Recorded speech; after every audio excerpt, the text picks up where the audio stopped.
آج کی اس ویڈیو میں ہم ایڈوانٹیجز آف مائکرو آرگنزمس کے بارے میں ڈسکس کریں گے، یعنی کہ مائکرو آرگنزمس کے فائدے کیا کیا ہوتے ہیں، اس کے بارے میں ہم جاننے کی کوشش کریں گے۔ تو مائکرو آرگنزمس کے ایڈوانٹیجز دیکھنے سے پہلے ہم یہ دیکھ لیتے ہیں کہ مائکرو آرگنزمس کہا کسے جاتا ہے۔ تو مائکرو آرگنزمس کہتے ہیں ٹائنی لیونگ تھنگس کو۔ مائکرو کا مطلب ہوتا ہے ٹائنی، ٹائنی کا مطلب ہوتا ہے بہت چھوٹے، اور آرگنزمس کہا جاتا ہے لیونگ تھنگس کو، یعنی کہ ایسی جاندار اشیاء جنہیں ہم عام آنکھ سے نہیں دیکھ سکتے۔ تو ان کو دیکھنے کے لیے ہمیں ایک خاص قسم کی مشین کی ضرورت ہوتی ہے جس کو کہا جاتا ہے مائکروسکوپ۔ تو مائکروسکوپ کی مدد سے یہ جو چھوٹے چھوٹے لیونگ تھنگس ہوتے ہیں تو یہ ہمیں نظر آتے ہیں۔ تو لیونگ تھنگس تو باقی بھی ہوتی ہیں، جیسا کہ اینیملز اور پلانٹس وغیرہ، جو کہ ہمیں عام آنکھ سے نظر آ جاتے ہیں، لیکن کیونکہ یہ بہت چھوٹی لیونگ تھنگس ہوتی ہیں جنہیں مائکرو آرگنزمس کہا جاتا ہے، اس لیے ان کو دیکھنے کے لیے ہمیں مائکروسکوپ کی ضرورت پڑتی ہے۔ تو یہاں پہ ایک گلاس کے اوپر ان آرگنزمس کو رکھا جاتا ہے اور پھر یہاں سے دیکھا جاتا ہے تو یہ اس طرح سے ہمیں چھوٹے چھوٹے مائکرو آرگنزمس نظر آتے ہیں۔ تو مائکرو آرگنزمس کے فائدے بھی ہوتے ہیں اور نقصان بھی ہوتے ہیں، یعنی باقی کے جو اینیملز ہیں، پلانٹس ہیں، اس کے علاوہ ہم انسانوں کے لیے یہ مائکرو آرگنزمس نقصان دہ بھی ہوتے ہیں، بیماریوں کی وجہ بھی بنتے ہیں، اور اس کے ساتھ ساتھ یہ ہمارے لیے فائدہ مند بھی ہوتے ہیں۔ تو ہم ایک ایک کر کے ان کے کچھ فائدے ڈسکس کرتے ہیں۔ تو سب سے پہلے ایڈوانٹیج یا فائدے کی بات کریں جو ہمیں مائکرو آرگنزم سے ملتا ہے، وہ یہ ہے کہ مائکرو آرگنزمس کو ہم استعمال کرتے ہیں فوڈ بنانے میں، یعنی اپنی خوراک بنانے میں۔ خوراک کے جو مختلف آئٹمز ہوتے ہیں اس کو بنانے میں یہ مائکرو آرگنزمس مدد دیتے ہیں۔ مثال کے طور پہ اگر بیکٹیریا اور یسٹ کی بات کی جائے، بیکٹیریا اور یسٹ کیا ہیں؟ یہ مائکرو آرگنزمس ہیں۔ یسٹ خمیر کو کہتے ہیں۔ تو بیکٹیریا کا استعمال کیا جاتا ہے یوگرٹ بنانے میں، یعنی کہ دہی بنانے میں۔ دہی جسے یوگرٹ بھی کہتے ہیں، جسے ہم اپنی روزمرہ کی زندگی میں خوراک کے طور پہ استعمال کرتے ہیں، تو یہ دودھ سے بنتا ہے۔ تو اس کے بنانے میں کون سے آرگنزمس مدد دیتے ہیں؟ اس کے بنانے میں بیکٹیریا مدد دیتا ہے۔ تو بیکٹیریا کیا ہیں؟ مائکرو آرگنزمس ہیں۔ اور یسٹ کیا ہیں؟ یسٹ کہا جاتا ہے، یہ بیکری کی چیزیں بنانے کے لیے استعمال ہوتا ہے، جیسے کہ بریڈ کے لیے بریڈ میکنگ، یعنی کہ ڈبل روٹی بنانے میں خمیر کا استعمال کیا جاتا ہے۔ تو یہاں پہ ایک اور تصویر لے آتے ہیں، اور یہاں پہ اس تصویر میں ہم دیکھتے ہیں کہ یہ جو وائٹ سفید سے کلر کا پاؤڈر نظر آ رہا ہے جس کو یسٹ کہا جاتا ہے، یعنی کہ اسے خمیر بھی کہا جاتا ہے۔ یسٹ بیسیکلی بنیادی طور پہ یہ ایک فنجائی ہے، اور فنجائی کی کچھ جو قسمیں ہوتی ہیں وہ مائکروسکوپک ہوتی ہیں، یعنی کہ وہ مائکرو آرگنزمس کہلاتی ہیں۔ اور یسٹ کو بریڈ میکنگ کے لیے اور اس کے علاوہ مختلف طرح کے بسکٹس یا پھر کیک وغیرہ بنانے کے لیے استعمال کیا جاتا ہے۔ تو اس طرح سے مائکرو آرگنزمس کو مختلف قسم کے فوڈ بنانے میں استعمال کیا جاتا ہے۔ تو فوڈ کے علاوہ مائکرو آرگنزمس کو استعمال کیا جاتا ہے میڈیسنز بنانے میں، یعنی کہ میڈیسنز کسے کہا جاتا ہے؟ ادویات کو۔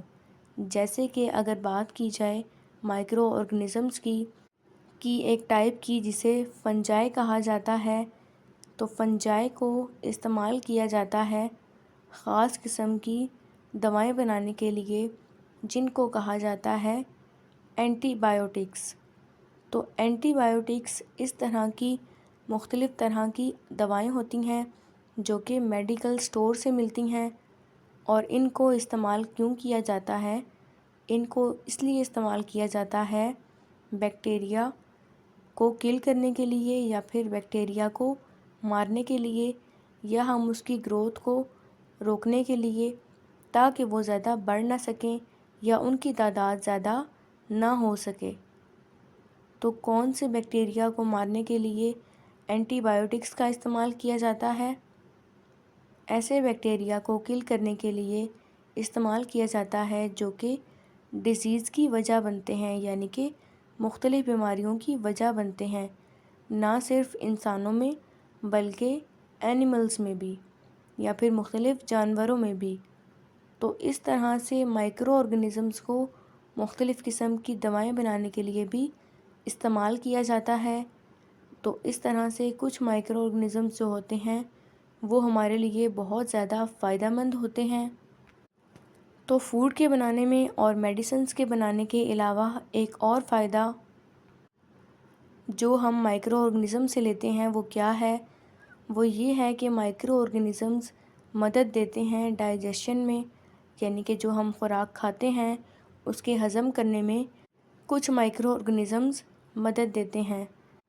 تو وہ بیکٹیریا جو کہ ہماری آنتوں میں یا پھر ہمارے انٹسٹائن میں رہتے ہیں، جیسے ہم یہاں پہ اس تصویر میں ایک انسان کے جسم کے اندر کے کچھ حصے دیکھ رہے ہیں، جیسے کہ یہاں پہ اسٹمک ہے جسے معدہ کہا جاتا ہے، جیسے یہاں پہ انٹسٹائن ہے جسے آنت کہا جاتا ہے۔ تو خوراک ہمارے اسٹمک سے جب آنتوں میں داخل ہوتی ہے تو اس کے ہضم ہونے میں بیکٹیریا مدد دیتا ہے۔ اور بیکٹیریا کیا ہے؟ مائکرو آرگنزمز ہیں۔ یہاں پہ اس حصے کو بڑا کر کے دکھایا ہوا ہے تو اس میں کافی زیادہ تعداد میں بیکٹیریا دکھائے ہوئے ہیں۔ انسانوں کے علاوہ یہ بیکٹیریا اینیملز کی انٹسٹائن میں بھی رہتے ہیں اور مدد کرتے ہیں ڈائجیشن میں، یعنی کہ خوراک کے ہضم ہونے میں۔ تو اس طرح سے یہ ایک اور فائدہ ہے جو کہ ہم مائکرو آرگنزم سے لیتے ہیں۔ تو جس طرح سے مائکرو آرگنزمز اینیملز اور ہیومن بینگز کے لیے فائدہ مند ہوتے ہیں، بالکل اسی طرح سے کچھ مائکرو آرگنزمز پلانٹس کے لیے بھی بہت فائدہ مند ہوتے ہیں۔ اور پلانٹس کے لیے یہ کس طرح فائدہ مند ہوتے ہیں؟ یہ مدد دیتے ہیں پلانٹ کی گروتھ میں، یعنی کہ پودے کے پھلنے پھولنے میں، اس کی نشو و نما میں یہ مائکرو آرگنزمز مدد دیتے ہیں۔ تو یہاں پہ اس تصویر میں اپنے سامنے ہم ایک پلانٹ یا پودے کو دیکھ رہے ہیں، اور یہ کیا ہیں؟ یہ پودے کی جڑیں ہیں، یعنی کہ روٹس ہیں۔ اور یہاں پہ اس کو بڑا کر کے دکھایا ہوا ہے تو اس میں ہمیں کیا چیز نظر آ رہی ہے؟ چھوٹے چھوٹے مائکرو آرگنزمز نظر آ رہے ہیں۔ تو کچھ مائکرو آرگنزمز جو کہ پودوں کی جڑوں کے اندر پائے جاتے ہیں اور جڑوں کے قریب ترین ہوتے ہیں، وہ مدد دیتے ہیں ایبزارب کرنے میں۔ کس چیز کے ایبزارب کرنے میں؟ نیوٹرینٹس کو ایبزارب کرنے میں۔ نیوٹرینٹس کیا ہوتے ہیں؟ غذائی اجزاء، یعنی کہ وہ اجزاء جو کہ لیونگ تھنگس کی گروتھ کے لیے یا پھر بڑھنے کے لیے ضروری ہوتے ہیں، ان نیوٹرینٹس یا پھر غذائی اجزاء کہا جاتا ہے۔ تو انسانوں اور جانوروں کی طرح پودوں کے بھی نیوٹرینٹس کی ضرورت ہوتی ہے۔ تو مائکرو آرگنزمز کی مدد سے پودے زمین میں موجود نیوٹرینٹس کو بہت اچھے طریقے سے جذب کر لیتے ہیں۔ تو اس طرح سے کچھ مائکرو آرگنزمز پودوں کی گروتھ کے لیے بہت فائدہ مند ہوتے ہیں۔ ایک اور فائدہ جو کہ ہمیں مائکرو آرگنزم سے ملتا ہے وہ یہ ہوتا ہے ڈیکمپوزیشن میں مدد دینا۔ ڈیکمپوزیشن کسے کہا جاتا ہے؟ ڈیکمپوزیشن کہا جاتا ہے گلنے کے عمل کو، یعنی کہ جب پودوں اور جانوروں کی اور انسانوں کی ڈیتھ ہو جاتی ہے، جب وہ مر جاتے ہیں تو اس کے بعد یہ گلنا سڑنا شروع ہو جاتے ہیں۔ اور یہ گلنا سڑنا کس کی وجہ سے ہوتا ہے؟ یہ گلنا سڑنا کسی خاص مائکرو آرگنزم کی وجہ سے ہوتا ہے۔ کچھ مائکرو آرگنزمز جیسے کہ بیکٹیریا اور کچھ فنجائی کی اقسام کیا کرتی ہیں؟ ڈیکمپوز کرتی ہیں ڈیڈ اینیملز اور پلانٹس کو، اور اس کے علاوہ ہیومن بینگز کو بھی، یعنی کہ جب ان کی ڈیتھ ہو جاتی ہے، جیسے کہ اس تصویر میں ایک ڈیڈ کاؤ دکھائی گئی ہے، تو جیسے جیسے وقت گزرتا جائے گا تو یہ اس کے اوپر جو گوشت ہوتا ہے، اس کے علاوہ جو چمڑا ہوتا ہے، تو یہ کیا ہو جاتا ہے؟ یہ گل سڑ جاتا ہے۔